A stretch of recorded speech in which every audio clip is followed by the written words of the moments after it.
నమస్తే, welcome to our channel. నేను సౌజన్య. జగన్మోహన్ రెడ్డి పరిస్థితి చూస్తుంటే ఎవరు తీసుకున్న గోతులో వారే పడ్డట్టుగా అనిపిస్తుందని చెప్పి కొంతమంది విశ్లేషకులు అభిప్రాయపడుతున్నారు. ఎందుకు అని అంటే కూటమికి సంబంధించి మేనిఫెస్టో రిలీజ్ అయిన తర్వాత దాని మీద చాలా కామెంట్ చేశారు జగన్మోహన్ రెడ్డి. ఆ విషయం అందరికీ తెలిసిందే. సో ఆ దెబ్బకి ఢిల్లీలో ఉన్నటువంటి బీజేపీ పెద్దలు రంగంలోకి దిగారు. అసలు ఇన్ని సంవత్సరాలు జగన్మోహన్ రెడ్డి ఏం చేశాడు, ఏ స్కాములు చేశాడు, ఏంటి అని దానికి సంబంధించి విచారణ చేయబడుతున్నారు, పాలనకు సంబంధించి అని అంటున్నారు. ఇది ఎంతవరకు వాస్తవం, ఇవన్నీ జరిగేటువంటి అవకాశాలు ఉన్నాయా?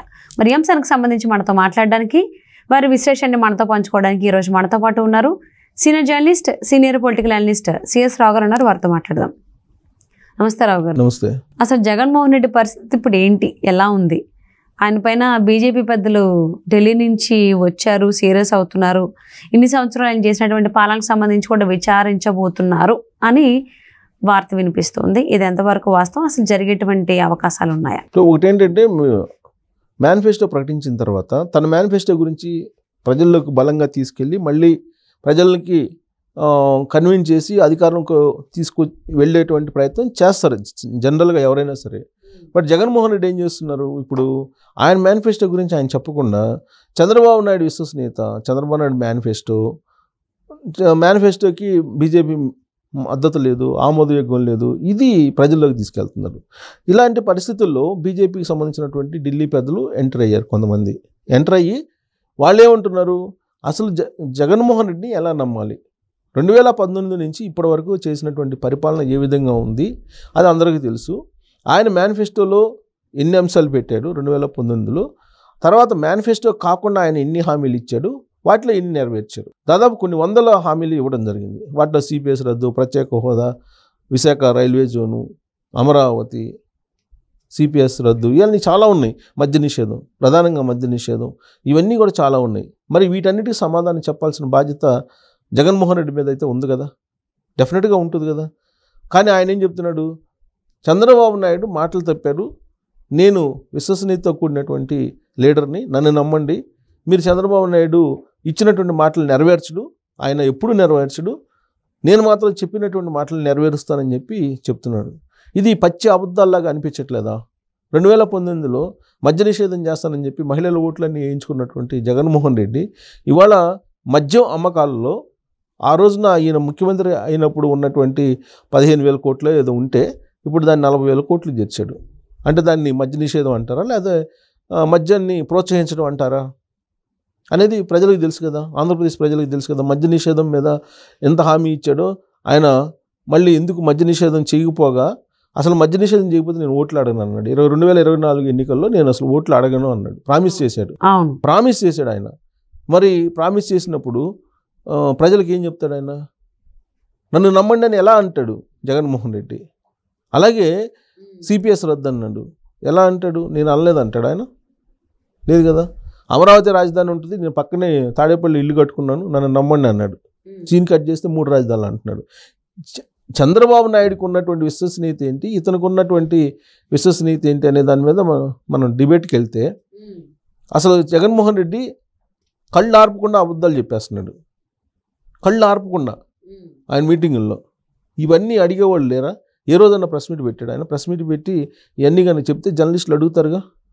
5 ఏళ్లలో ఎప్పుడైనా ప్రెస్ మీట్ పెట్టాడు ఆయన? ఎప్పుడు పెట్టకుండా ఇప్పుడు ఆయన ఏమంటాడు, చంద్రబాబు నాయుడు మాట ఇచ్చి తప్పుతాడు, నేను చంద్రబాబు నాయుడు కన్నా కూడా మేనిఫెస్టోలో తక్కువ ఇచ్చినా కానీ నన్నే నమ్ముతారు ప్రజలు అని చెప్పి అంటున్నారు. ప్రజలు అంత అమాయకులా, తెలియని వాళ్ళ, మర్చిపోతారా? అంటే ఒకసారి దెబ్బతింటారు, మళ్ళీ దెబ్బతింటారు కదా అనుకుంటున్నాడు ఆయన. అంటే మనం టీవీ ఉంది, అంటే పిల్లి కళ్ళు మూసుకుని పాలు తాగి నన్ను ఎవరో చూడలేదు అందంట, అలా అంది అని కొంతమంది అభిప్రాయపడుతున్నారు ఆ విధంగా. అవును, నేనేం చెప్తే అది వింటారు, లేకపోతే నేను ఏది చూపిస్తే అది చూస్తారు, నేను ఏది రాపిస్తే అది చదువుతారు అనే యాంగిల్లో బహుశా ఆలోచించుకున్నది. బలమైనటువంటి మీడియా ఉంది. రాధాకృష్ణ గారి భాషలో చెప్పాలంటే కూలి మీడియా ఉంది, సొంత మీడియా ఉంది. సో కూలి మీడియా, సొంత మీడియా రెండూ కలిసి చంద్రబాబు నాయుడు ఏమో మోసగాడు, జగన్మోహన్ రెడ్డి ఏమో అత్యంత నిజాయితీపరుడు అని చెప్పి చెప్తారు. ఆయన మీదేమో సిబిఐ కేసులు 13 ఉన్నాయి, 8 ఈడీ కేసులు ఉన్నాయి జగన్మోహన్ రెడ్డి మీద. ఆయనేమో నిజాయితీపరుడు, మాట తప్పని మడమ తిప్పినటువంటి నాయకుడు అని చెప్పి ఫోకస్ చేస్తారు. ప్రజలు నమ్ముతారని చెప్పి అనుకుంటారు. సరే, అది వాళ్ళ ఇష్టం. కానీ ఒక విశ్లేషకుడిగా మాట్లాడాలంటే అసలు నువ్వు ఓడగొట్టినటువంటి చంద్రబాబు నాయుడిని ఎలా ప్రశ్నిస్తావు? 2019లో ఓడగొట్టారు కదా, ఆయన ఏదో తప్పు చేసాడనేగా ప్రజలు ఓడగొట్టింది. మళ్ళీ పాత తప్పుల్ని నువ్వు ఎలా ఉటంకిస్తావు? సరే, ఉటంకించావు. నువ్వు 2019 నుంచి ఇప్పుడు వరకు చేసినటువంటి పని ఏంటి? నువ్వు కరెక్ట్ చేసావా? కరెక్ట్ చేయలేదు కదా, కళ్ళెదురు కనిపిస్తుంది కదా, ఎలా ప్రశ్నించగలవు? అంటే ఇప్పుడు బీజేపీ పెద్దలు ఎందుకు ఇన్ని సంవత్సరాలు సైలెంట్గా ఉండి ఇప్పుడు మేనిఫెస్టో గురించి జగన్మోహన్ రెడ్డి మాట్లాడిన తర్వాత ఇన్ని సంవత్సరాలు జగన్మోహన్ రెడ్డి పాలన ఎలా ఉంది అని విచారించడానికి వస్తున్నారు? ఇప్పుడు కోపం వచ్చింది, ఇప్పుడు మెలుకు వచ్చిందా? అంతే కదా. మేనిఫెస్టో మీద విమర్శిస్తున్నప్పుడు రేపు ప్రజల్లోకి వెళ్ళి కూటమి ప్రకటించినటువంటి మేనిఫెస్టో తప్పు, అది అమలు చేసేది కాదు అని అంటే మరి జగన్మోహన్ రెడ్డి మీద ఏం చేయాలి? ఇప్పుడు జగన్మోహన్ రెడ్డి మీద విచారణ చేయాలంటున్నారు. జగన్మోహన్ రెడ్డి పరిపాలన మీద 5 సంవత్సరాలు 2019 నుంచి ఇప్పటివరకు చేసినటువంటి పరిపాలన మీద మద్య నిషేధం సంబంధించి లేదా మద్యం అమ్మకాలకు సంబంధించి నిషేధం దేవుడు ఎరుగు. ఇప్పుడు మద్యాన్ని ఏ విధంగా అమ్మాడు? ప్రభుత్వం వైపు నుంచి అమ్మించాడు కదా.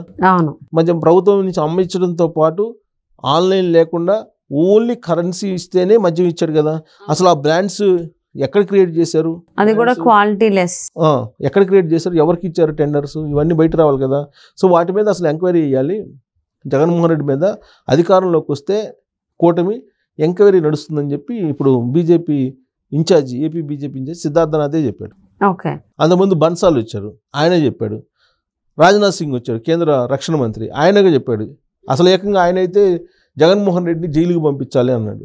జగన్మోహన్ రెడ్డి జైలుకి పంపించాల్సిందేను. Liquor scam, sand scam, mining scam, భూముల స్కాము చాలా ఉన్నాయి. కాబట్టి జగన్మోహన్ రెడ్డి ఖచ్చితంగా జైలుకి పంపిస్తాము కూటమి అధికారంలోకి రాగానే. డబుల్ ఇంజన్ సర్కార్ చేసే పని అది. ఫస్ట్ మొత్తం రికవరీ చేస్తామని చెప్పి రాజ్నాథ్ సింగ్ అన్నాడు. రాజ్నాథ్ సింగ్ అంటే అమిత్ షా, నరేంద్ర మోడీ తర్వాత అమిత్ షా, నరేంద్ర మోడీ వాళ్ళ స్థాయిలో ఉండేటువంటి లీడరు, రక్షణ మంత్రి, ఆయన సీనియర్ పొలిటీషియన్. ఆయన వచ్చి చెప్పాడు కదా, మనం కాదు కదా, ఆయనే వచ్చి చెప్పాడు కదా జగన్మోహన్ రెడ్డి ఎంత అవినీతిపరుడు అనేది. ఆయన జైలుకు పంపిస్తామని చెప్పి చెప్పారు కదా. సో కాబట్టి ఈ మేనిఫెస్టో విషయంలో జగన్మోహన్ రెడ్డి ఎంత స్పీడ్గా ప్రచారం చేస్తున్నాడు, ఇది తప్పు, ఇది అమలు చేయడానికి లేదు, అమలు చేసేటువంటి సాధ్యం కాదు అని చెప్పి చెప్తున్నాడు. ఈ మొత్తం ల్యాండ్ స్కాము, మైనింగ్ స్కాము, భూముల స్కాము ఇవన్నీ కనుక ఆపేస్తే అమలు చేయడం చాలా ఈజీ అని చెప్పి బీజేపీ వాళ్ళు చెప్తున్నారు. ఇప్పుడు కేవలం జగన్మోహన్ రెడ్డి దోచుకున్నటువంటి డబ్బుని రికవరీ చేసినా కానీ ఈజీగా ఇవన్నీ అమలు చేయొచ్చు పథకాలు అని చెప్పి చెబుతున్నారు. ప్లస్ కంపారిజన్ చేస్తే చంద్రబాబు నాయుడు చాలా క్లియర్గా చెప్పారు. సూపర్ 6లు తీసుకెళ్లారు కదా, ఉచిత ప్రయాణం అన్నాడు బస్సుల్లో, ఆర్టీసీ బస్సుల్లో. తర్వాత ప్రతి మహిళకి 15,000 రూపాయలు ఇస్తానన్నాడు. 1500 నెలకి. చదువుకునేటువంటి పిల్లలకి 15,000 రూపాయలు ఇస్తానన్నాడు. ఎంతమంది ఆడపిల్లలు ఉంటే అంతమందికి.